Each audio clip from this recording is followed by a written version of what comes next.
Hey everyone, I hope you're all having a fantastic day so far. Today I want to talk about how you build confidence as a first time contractor or first time independent consultant. It's a tricky one because maybe you've come into a new space and the client is expecting you to lead a team or to develop a certain design or come up with a specific strategy. But then when asked these things, you get to a point where you may feel some level of imposter syndrome, or you feel nervous or anxious or whatever it may be. And the reality is, regardless of whether you've done this before, you don't have a certain level of confidence. And that confidence gap is based on the fact that you're not recognizing that confidence is built. It's built one step at a time. It's intentional by nature. And so there are certain things you can do in order to build a certain level of confidence, in order for you to articulate your value well, really deliver the value that they're expecting, and go above and beyond where need be. So I'm going to highlight a few different points that may be able to shed some light. So the first point I've got in my notes is confidence doesn't come first, clarity does. In my model framework, the 5 pillars of mastery, I talk about this whole idea of crystal clarity. And crystal clarity is important because if you are clear about the things that you've done in your past and the things that you can offer, then you are better positioned in a space where people feel more confident about what you can do, because they don't see nervousness in your voice. They don't see you hesitating. There's no fumbling. There's just straight up what you have done. And so what you want to do is think about 3+ different projects that you've done before in the past, aligned to your niche, aligned to your role, aligned to the contract or consulting type of stuff that you do. And then think about, what problem did you solve? Okay. So when thinking about the problem, the best way to look at this is to understand, what was the strategy back then? Okay. What were they trying to improve? Was there anything that you heard on the ground? Was there any sort of data that highlighted any gaps in the thing that you're trying to solve? So define what the problem is and find ways to succinctly define that. The second thing is, what action did you take? So was there a certain approach that you took? Why did you take that type of action? What logic did you follow? Did you use problem solving skills, leadership skills, facilitation, analysis, risk management, whatever it may be? This is where you use certain keywords to define what it is that you actually did. And there should be a rhythm with it. Some people may use the STAR method, that's up to you, but I use this PAR method that I've been using for the past couple of months, if not for the last year. And then the final thing you need to do for each of those different projects is to define what specific result that you got. And so that result needs to be defined as some sort of quantifiable benefit. Again, we talk about money made or money saved. We talk about processes improved and being able to demonstrate that as a percentage or numbers. Maybe there's even customer experience. Maybe that's increased in terms of star rating or number of positive reviews. So whatever it is, you have to do that work, because once you do that, then the confidence becomes more undeniable, so to speak. So whilst you understand this stuff, you can start moving into sort of like this whole phase of being clear about some other stuff. But before I move on to that stuff, just be clear that once you are clear of those 3 things for 3 different projects, it helps you define what your client wins are, okay? What they have been in the past. The second thing you want to do is you need to have a repeatable way of talking about the value that you provide. So you've already spoken about, or you've already clarified past wins and all that kind of stuff there. Here, you need a line, you need some sort of pitch. Now, you're not going to say this pitch the same way every single time, but the essence of it needs to be repeatable. And so with that, what you want to be looking at is, what key problem did you solve?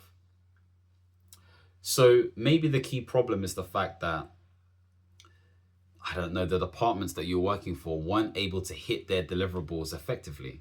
Or maybe there's a situation where a certain team or organization were losing money. Or maybe there's another situation where certain goals weren't hit, whatever it is, just be very specific about what problem you were solving. Okay. And it has to be done in a single sentence. The other thing is, who did you solve it for? So again, within the contracting space, you're more likely going to be working for public or private organizations. And so maybe you are helping, for example, I don't know, Barclays, okay, in the private sector, or potentially Bays in the public sector. Whatever it is, be clear about who you're helping. And maybe there are departments within those different organizations that you're helping. And finally, what result did you get for them? So what result do they get when you're done, so to speak? So this is all part of the pitch. And I've said this many times before in terms of, you know, talking about how you articulate your value, especially when it comes to the online world and everything else. So it's the I help statement. You don't really talk like this when it comes to hiring managers and recruiters, etc., etc.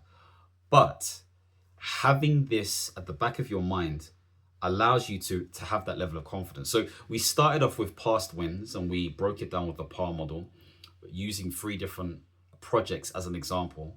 Then we're using that information to funnel it down into a pitch in terms of I help X do Y by bringing them this Z result. That's essentially what we're doing. So hopefully that's giving you some sort of solid ground. And before I sort of like continue on, if you are somebody who is looking to see if you are ready to jump into the whole contracting or consulting space, then maybe you want to check out my survey. This is a beta survey that I've put together where you can take this for 5 minutes and work out if you are ready to, in fact, go down the contracting route. So click the link below to find out more information.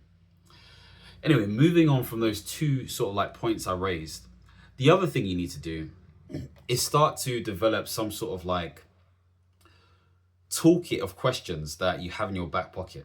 Okay, and I'm looking at them because I'm just trying to reflect back.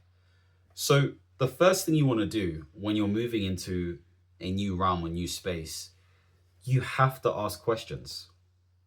You have to ask questions. If you don't ask the end client questions or the people that you're working with questions, then it's going to be very difficult. Why do you do this? Because you can't come in just knowing everything. You have to position it in a way where you're being investigative, consultative by nature. You're being inquisitive, curious, all of that kind of stuff there. So one question you may be asking is, what's the biggest challenge you're facing right now? Or another way of putting it, if I had a magic wand, what is the one thing you would want to fix and why? These are questions that help. And this is where you just listen like a sponge and you either take notes or you get AI to record or whatever it may be. You just try to really understand, and you do this for a number of different types of stakeholders that you may potentially be working with. Second type of question is, what have you actually done so far? Like, what has worked? What hasn't worked? Those are key questions because it stops you from wasting your time and it helps you develop a certain level of efficiency when it comes to you developing the strategy, advising, or at least implementing or doing the tasks. So these are key things that you want to know. Split it into what has worked well, what hasn't worked well. Where can you find more sort of information? Is there any data that you can find? Is there any strategic documents that you can find? Is there any policies that you can find? Is there any program or project assets or documentation that you can find? These are all things that are key to helping you understand this. Then another question you may want to ask is, what would success look like in 3 months' time? That's a crucial question. You know, for a lot of contractors and or consultants, they may be within a space for only 3 months before there is even consideration of extending. 9 times out of 10, 8 times, 7 times out of 10, there is an extension, depending on obviously what they need to do. You can't assume that. You can never assume that. And so what does success look like in 3 months? But in your mind, what you need to do is have a 2-week plan, a 6-week plan, and then a 12-week plan. I say 2 weeks because you want to find quick wins or at least develop a plan in your first 2 weeks. It just needs to be a high-level plan. It doesn't need to be all singing and dancing, but a high-level plan is what you need. And you need to be able to present this in terms of what you believe the issues and challenges are. In 6 weeks, you're more likely aiming to get a quick win. Some sort of quick win if you can. something tangible, even if it's just a document you've produced, or maybe you've been able to unblock something, or maybe you've been able to develop some sort of high level strategy. Whatever it is, there is something that you can show for. And then in those 12 weeks, maybe there's a deliverable that you've hit or a couple of deliverables that you've hit, depending on the nature of what you're doing. So this is where you start to develop the confidence, because those questions are helping you. Another question is, what's the cost of not solving this? This is a great question. And the cost can be defined in many ways. We're talking about benefits, okay? So what is the impact it has on the customer, on the end client, on the individuals that this is benefiting? And so really, this may come down to access. You may not have access to, they may not have access to certain resources or tools that they may need. Maybe they may not have a certain level of funding. Maybe they lose money and won't have the opportunity to do something else. Whatever it is, be clear about what cost it has to the end client. And if you can get that in a quantifiable way, that is fantastic. And if they haven't given you the quantifiable way, but you have access to someone or the documents that highlight the finances, then try and calculate what that cost looks like. That's a big thing that you can do. The final question is, who else needs to be involved in decision making, or this decision or this work, so to speak? And this is where maybe you're thinking about something like a RACI document. So RACI stands for responsible, accountable, consulted, or informed. So for those who are responsible basically do the tasks. Those who are accountable need to make sure the tasks are done, otherwise it's their neck on the line. Those who are consulted are basically told about what's happening, but they may be doing some of the tasks too. And those who are informed are individuals who are just being told what needs to be done. So you need to work out who is who within the whole matrix of the piece of work that you're doing. So hopefully that's a neat little nugget there. And, obviously we need to move on to the next point. So just obviously bear with me if possible. So the next point is, confidence is compounded, not instant. What does that really mean? Really, that means that confidence is rhythmic. I remember saying this to somebody I was coaching who was just below executive suite. It's their first sort of like director position. And it was clear to them that they needed to develop a certain rhythm to improve or feel more confident about what they were doing. And what that really means is, again, it comes back to questions being the answers. You have to be able to do these 3 R's, in my opinion, at least anyway. Reflect, refine, and rehearse. So what I mean by this is, every single week, reflect on, what did you do? Okay, what happened during that week? What things can you pick up? And the way I do this is, I use something called voice notes, which is AI enabled, and I just talk through it. Another way, obviously, I do this is just through typing and all that kind of stuff there, but this voice notes app really helps me. So that's the reflect bit. The refine element comes down to, okay, what went well and what didn't go so well? What could you do to improve? That's the next bit, okay? And so you need to think to yourself, during this week, is there anything that I could have done better? So I know, for example, for me, and this is a real example, for me, it's just picking up the phone rather than relying on email all the time. Okay, picking up the phone, because you get things sorted quickly. Of course, I know this inherently, but I'm trying to create certain behaviors and systems and all that kind of stuff there. But the reality is, sometimes there's no time for all that nonsense. So then when it comes to rehearse, that is, who do you need to speak to? Who do you need to go to? What do you need to do in order to make sure that you don't repeat that same, is it mistake? Learning opportunity, should we say? Like, what do you need to do? And it's doing that. Maybe you need to speak to another colleague. Maybe you need to speak to a hiring manager. Maybe you need to speak to a consultant who's in a different hierarchical chain in the sort of like activity that you're involved in. So remember, reflect, refine, and rehearse. The other thing I want to mention is, confidence is a decision, not a destination. And what this basically means is it's not about getting to a certain point. You don't have to be crazy ready, but you have to tell yourself you're already ready. It's mindset, really, if I'm honest with you. And some people may crucify me for this because of, certain people saying, oh, confidence is this and blah, blah, this and that. But mindset is an established set of attitudes. That's what it means.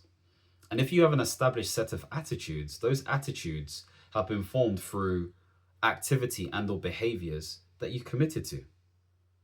And so really what I'm saying is it comes down to competencies.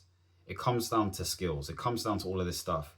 So if we think about competencies and skills that help you become confident, that's everything I've just discussed. The skill and competency of articulating your value. The skill and competency of being clear about what problems, actions, and results that you've developed. The skill and competency of developing discipline and being clear about how you reflect, what needs to be refined, and what you actually rehearse. That can be learned, that can be taught, that can be developed. So really, confidence comes from doing in many ways. We can't just leave it to a feeling, because feelings are fleeting, so to speak. Of course, they go up and down. So we have to think about that stuff. So the mindset, the more sort of like softer version of that is visualizing and being clear about what the confident version of yourself would do and doing it. Because if you can think about it and conceive it, then it means you can do it.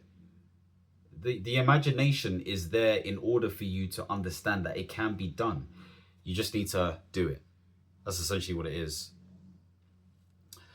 And so the last thing I want to say is, in relation to that, stop being apologetic, especially those of you in the UK. There's, even in Europe, should I say, we have this very apologetic, oh, I'm being humble vibe. Oh, sorry. Yeah, be respectful. That's good. Respect should be in an empty place where love should be, as Leo Tolstoy once said. However, it doesn't mean you should minimize yourself.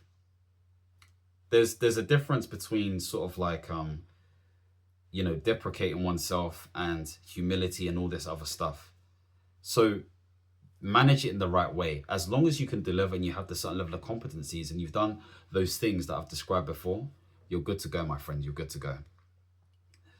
So remember those key things that I've highlighted. And of course, if you want to get into a space where you better understand whether you're ready to jump into the whole contracting and consulting space, then feel free to check out the survey below. So I'm going to come back to my notes here. Remember, clarity beats nerves. Framing your past creates instant credibility, especially if you've been able to articulate it well. Asking better questions makes you magnetic. And building a weekly rhythm keeps you grounded, even when things get hard. Remember, reflection, refinement, rehearsing. Those are the three things. So, you know what to do. Get on with it. Watch back this video. Get accustomed with some of the stuff that you need to do. And of course, if you want to see more videos centered around portfolio careers, contracting, consulting, and the alike, then feel free to subscribe and hit the notification bell. And as always, my friends, understand, reach, and expand. Peace.